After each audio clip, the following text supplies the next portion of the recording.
akan terjadi reshuffle besar-besaran, di mana PDI Perjuangan akan keluar semua.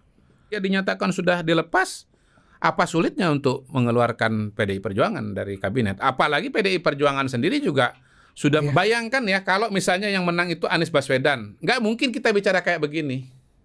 Dia akan terjadi patahan-patahan seperti ya. Baik, kita sudah mendengar cuplikan dari Muhammad Qodari, atau kita sering dengar dengan panggilan Mr.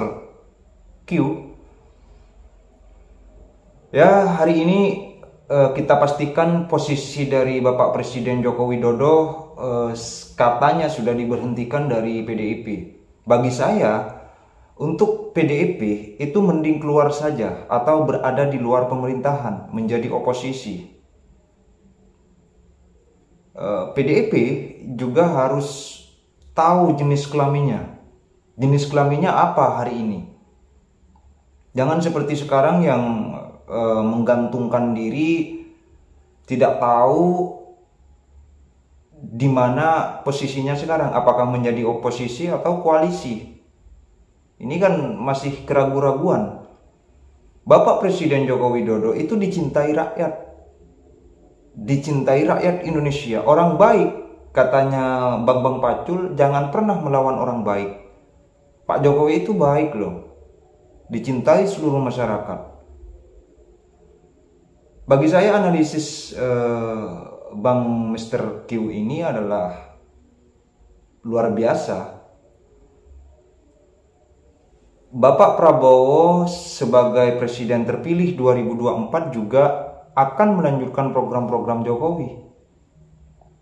Ya, bagi saya PDIP ataupun PKS itu mending berada di luar pemerintahan saja. Jangan ada di koalisi. Karena apa? Biar seimbang, pemerintahan ini seimbang. Kalau mau jadi oposisi, oposisi saja. Jangan seperti sekarang. Sekarang kan masih belum tahu apakah oposisi atau koalisi. Mari kita simak bersama-sama. Menurut gue itu apa ya, kalau kita bicara peristiwa-peristiwa yang membentuk masa depan ya, membentuk masa depan Indonesia 5 tahun ke depan atau bahkan sampai 20-25 tahun ke depan, itu mungkin peristiwanya adalah pernyataan dari PDI Perjuangan bahwa Pak Jokowi dan Mas Gibran tidak lagi di PDI Perjuangan. Nah, kenapa itu penting? Karena menurut gue itu mengubah semua langkah-langkah politik ke depan. Langkah-langkah politik ke depan. Menurut gue selama ini Pak Jokowi dan Mas Gibran itu ya boleh dibilang sebetulnya menahan banyak langkah-langkah politiknya karena masih dianggap bagian dari PDI Perjuangan. Dan pihak-pihak yang lain juga belum melakukan langkah-langkah politik karena masih melihat Pak Jokowi dan Mas Gibran sebagai PDI Perjuangan. Tapi dengan dilepas begini, menurut gua konstelasinya sudah sangat berubah. Dan kita sudah lihat bagaimana cepat banget ya Partai Golkar langsung merespon dengan mengatakan bahwa Jokowi dan Gibran adalah keluarga besar dari Partai Golkar. Oh, Pak Erlangga yang ngomong ya? Pak Erlangga yang ngomong. Itu kan videonya beredar. Ya, banyak tokoh-tokoh Golkar yang menyambut dengan gembira ya kemungkinan bahwa Jokowi dan Gibran itu di Partai Golkar. Dan sebetulnya kalau bicara saham ya, balik lagi bicara saham atau bicara langkah-langkah ekonomi, Catur dong. Catur. Ya, tapi analogi yang kali ini agak susah untuk catur. agak susah ya. Jadi paling gampang itu dianalogikan dengan saham. Ya. Jadi kan begini, Pak Jokowi ini kan adalah tokoh yang sebetulnya masih agak susah ya. Jadi paling gampang itu dianalogikan dengan saham. Ya. Jadi kan begini, Pak Jokowi ini kan adalah tokoh yang sebetulnya masih sangat populer di Indonesia. Survei terakhir dari Indikator kan 77,5% tingkat kepuasannya. Lalu Mas Gibran, Pilpres kemarin dia menarik suara orang muda. Dia adalah wapres yang masih sangat muda, usia 36 tahun, lalu kemudian ya 5 tahun, 10 tahun ke depan bisa tetap jadi wapres, bahkan 10 tahun ke depan bisa jadi presiden untuk periode 10 tahun ke depannya lagi. Jadi Mas Gibran ini saya lihat sebagai salah satu bintang penjuru ya, bintang penjuru dalam politik Indonesia 20 tahun ke depan loh. Nah, oleh PDI Perjuangan aset yang bagus ini itu dilempar, dibuang gitu. Jadi Jadi sebetulnya secara kalkulasi politik ini menurut saya sih blunder besar sekali. Jadi kalau misalnya begini, kalau Pak Prabowo dilepas sama Golkar kali ini. Jadi kalau Pak Jokowi ini bagian dari PDI Perjuangan, maka PDI Perjuangan itu akan mendapatkan benefit elektoral ya dari keberadaan Pak Jokowi di sana. Mungkin kalau nggak ada Pak Jokowi di PDI sama sekali 2024 ini, mungkin suara PDI lebih rendah lagi loh. Dan jangan lupa sebelumnya tahun 2014 itu kan terjadi kenaikan suara PDI. Tahun 2019 kenaikan suara PDI. Kalau nggak salah 2009 itu PDI di angka 14% kalau nggak salah itu. Ya, yang kedua, bayangkan kalau misalnya Pak Jokowi pada hari ini karena sudah dilepas, udah bebas transfer istilahnya. Free agent. Udah free agent ya. Udah bebas transfer, udah free agent. Dan itu diambil oleh partai politik tertentu begitu. Nah, partai politik yang mengambil kan banyak yang mau pada hari ini. Tetapi menurut gue ini penting juga pernyataan di PBNU kemarin termasuk kategori peristiwa-peristiwa yang menentukan masa depan, karena pada hari ini kan ada perdebatan apakah Pak Prabowo akan memilih Bu Mega atau memilih Pak Jokowi. Kalau menurut saya kemarin itu penegasan ya, terutama dalam konteks bahwa ini kan sudah ditetapkan oleh keputusan MK, sudah selesai, sudah ditetapkan oleh KPU bahwa pemenangnya adalah Prabowo Gibran menuju konsolidasi pemerintahan yang akan datang. Dia jelas-jelas saya bersama dengan Pak Jokowi gitu loh. Dan kita tahu juga bahwa Bu Mega pun tidak mau ketemu dengan Pak Prabowo kalau masih istilahnya ada Pak Jokowi kan di situ kan gitu. Itu. Jadi pertemuannya pun juga memang sudah lama tidak terjadi. Mungkin setahun setengah barangkali sudah nggak ketemu gitu. Jadi sebetulnya secara alami buat Pak Prabowo itu ya mudah juga memilih bersama dengan Pak Jokowi. Meskipun karena selama ini sebenarnya kan Pak Jokowi kan memang nggak punya partai. Partainya kan punya Bu Mega kan gitu kan. Nyatanya kuat-kuat aja gitu. Nah yang kedua ya tadi kita kembali kepada diskusi di depan. Makanya gua sebut dilepasnya Jokowi dan Gibran oleh PDI Perjuangan itu sebetulnya adalah mungkin peristiwa politik yang lebih penting dari peristiwa Pilpres kemarin. Iya, lebih penting dari peristiwa Pilpres kemarin. Gila Mr. Q. Iya kenapa? Karena kemarin Pak Jokowi dan Mas Gibran itu tidak dinyatakan sebagai bukan PDI lagi. Langkahnya itu masih sangat terbatas. Tapi setelah ini begitu sudah dinyatakan dilepas, ini publik udah ngelihat yang melepas ini PDI Perjuangan gitu loh. Makanya partai politik lain ini sekarang membuka pintu untuk Pak Jokowi. Gitu. Oh bukan Pak Jokowinya yang iya, ya? Yang melepas PDI Perjuangan, saya ulang, yang melepas PDI Perjuangan. Kemudian partai politik lain sudah menyambut. Ada Golkar, ada PAN. Kalau Gerindra nggak usah diomongin, Gerindra kan dari jauh-jauh hari udah istilahnya membuka ruang kemungkinan bagi Mas Gibran misalnya. Tapi kan pernyataan publik yang kemudian ini akan beredar ke masyarakat. Jadi kenapa nggak diperkuat dengan surat-suratan yang kan sering banget tuh kalau kita lihat Mas Hasto. Saya pinjam pernyataan Pak JW, tanya Bu Mega atau tanya Mas Hasto. Gitu. Jadi per hari ini ya kalau kita lihat ya Pak Prabowo bersama dengan Pak Jokowi, lalu partai-partai yang sudah masuk itu kan ada PKB, ada Nasdem, itu sudah lebih dari 70%, 72 atau 73%. Jadi menurut gua sih puzzle-nya ini udah mulai terbentuk, udah mulai mengerucut pemerintahannya ke depan. Pilar-pilarnya itu sudah ketahuan. Selain Koalisi Indonesia Maju, di situ ada Nasdem dan ada PKB. Gitu. Dan sementara ini kelihatannya yang bisa dipastikan berada di luar adalah PDI Perjuangan. Gitu. Ya pernyataan-pernyataan yang muncul, tapi terutama menurut gua ya kita lihat Mas Hasto lah ya.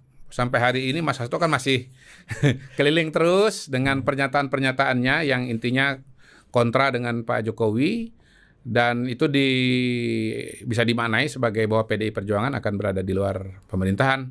Mungkin gongnya kemarin menurut gua adalah ketika Mas Ganjar juga mengatakan kalau lihat dari gejala-gejalanya gitu ya, atau tanda-tandanya, saya lupa kalimat persisnya, bahwa ya PDI Perjuangan ini kelihatannya akan berada di luar pemerintahan. Jadi peristiwa berikutnya yang menentukan masa depan Indonesia adalah PDI Perjuangan akan menjadi partai oposisi pada tahun 2024. Dua sisi dari satu peristiwa gitu. Jadi itu juga dipecatnya Jokowi atau diberhentikannya Jokowi, dilepasnya Jokowi dan Gibran itu dari PDI Perjuangan itu sebagai sebuah sisi lain, penanda lain bahwa PDI Perjuangan akan berada di luar pemerintahan. Karena apa? Karena pemerintahan Pak Prabowo, pemerintahan Pak Prabowo jelas-jelas dideklarasikan oleh Prabowo sebagai keberlanjutan dari pemerintahan Pak Jokowi. Pak Prabowo dan Pak Jokowi itu satu tubuh lah gitu ya. Dan karena itu ya mungkin saya akan masuk kepada kemungkinan politik berikutnya gitu, yang belum banyak dibahas, bahwa bukan mustahil atau bisa saja 3 bulan 4 bulan sebelum pelantikan Pak Prabowo akan terjadi reshuffle besar-besaran, di mana PDI Perjuangan akan keluar semua dan digantikan dengan orang-orang yang berpotensi untuk menjadi menterinya menterinya Prabowo Gibran. Lumayan 5 tahun ke depan. Ya. Buat magang ya. Ya, iya, sebagai sebuah proses, katakanlah percobaan atau probation. Ini bisa karena ini secara resmi ya perceraian ini, artinya ya barang-barang lu udah mulai keluar dong. Iya kan saya udah dikeluarin ya, berarti ya konsekuensinya Anda harus angkat kaki dong dari rumah ini. Gue belum dengar bagian ini. Nah gini, Perbowi pun belum lepas kan, karena dia kan nggak anggap keluar. Tapi begitu sekarang dia dinyatakan sudah dilepas, apa sulitnya untuk mengeluarkan PDI Perjuangan dari kabinet? Apalagi PDI Perjuangan sendiri juga sudah memberikan sekian banyak sinyal dan tanda-tanda bahwa dia akan berada di luar pemerintahan 5 tahun ke depan. Lalu ada kebutuhan untuk memfasilitasi Pak Prabowo dan Mas Gibran agar pemerintahannya itu semenjak hari pertama sudah langsung bekerja pada format yang sesungguhnya gitu. Nah, saya ingatkan bahwa pemerintahan Jokowi Prabowo ini barang baru. Ini sangat berbeda dengan transisi kekuasaan yang pernah terjadi sebelumnya. 2004 dari Megawati ke SBY. Sama nggak partainya? Beda. Hubungannya bagus atau jelek? Jelek, ya kan? Nggak terjadi tuh proses transisi. Tidak dimungkinkan proses transisi yang kayak begini tuh nggak mungkin. Ini gini dia, nggak mungkin kayak begini. Nggak mungkin proses transisi yang align tuh nggak mungkin. Yang terjadi itu adalah patahan, ya. Ada gap di situ, ada vacuum of power di situ. Masih berusaha. Tapi mari kita ingat pada waktu itu kan ada keputusan yang diambil oleh Bu Mega, keputusan besar menjelang masa berjabatan, yaitu menunjuk Panglima TNI, Ria Mizar Triakudu. Itu kan tidak difasilitasi oleh Pak Prabowo, oleh Pak SBY, Pak Itro, misalnya jadi Mensos. Menggantikan Bu Risma ini. Menggantikan Bu Risma misalnya. Kelola bansos ini. Iya. Jadi ini salah satu ruang kemungkinan yang tidak dimungkinkan atau oleh situasi dan kondisi pada tahun 2004 dan 2014, tapi dimungkinkan pada masa 2004. 5 bulan? Iya. Quite enough ya. Bayangkan ya kalau misalnya yang menang itu Anies Baswedan, nggak mungkin kita bicara kayak begini. Dia akan terjadi patahan-patahan seperti sebelumnya. Ya tagline-nya aja perubahan. Iya, SBY Mega SBY, SBY Jokowi, akan terjadi patahan-patahan seperti itu. Bahkan beberapa program kan nggak dilanjutkan. Gimana caranya ini nggak dilanjutkan? IKN stop. IKN stop. Tapi kalau Pak Prabowo kan sudah berpikir tentang kegiatan-kegiatan yang akan dilaksanakan di IKN, pengembangan IKN dan seterusnya.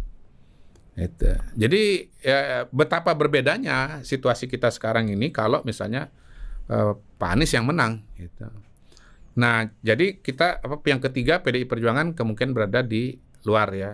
Jadi call to actionnya adalah reshuffle kabinet ya? Menurut saya itu. Ya, itu dari pernyataan lengkap dari Mr. Q. Sebaiknya PDIP tinggal beberapa bulan lagi pemerintahan Bapak Presiden Joko Widodo. Mending semua kader partai PDIP harus angkat kaki dong dari pemerintahan. Sehingga jenis kelaminnya masyarakat tahu, rakyat Indonesia tahu jenis kelamin dari PDIP-nya apakah oposisi atau memang masih ingin menjadi koalisinya Bapak Prabowo atau kita sebut dengan Bapak Presiden Joko Widodo. Karena Bapak Presiden Joko Widodo ini sampai hari ini masih satu tubuh dengan Bapak Prabowo Subianto. Jadi kalau dibilang Bapak Prabowo Subianto ya sama dengan Bapak Presiden Joko Widodo. Bapak Presiden Joko Widodo juga sama dengan Bapak Prabowo Subianto. Ini karena sudah satu anggota tubuh begitu ya. Kita sepakat bahwa pemilu 2024 sudah selesai dan kita kembali bekerja. Salam perdamaian.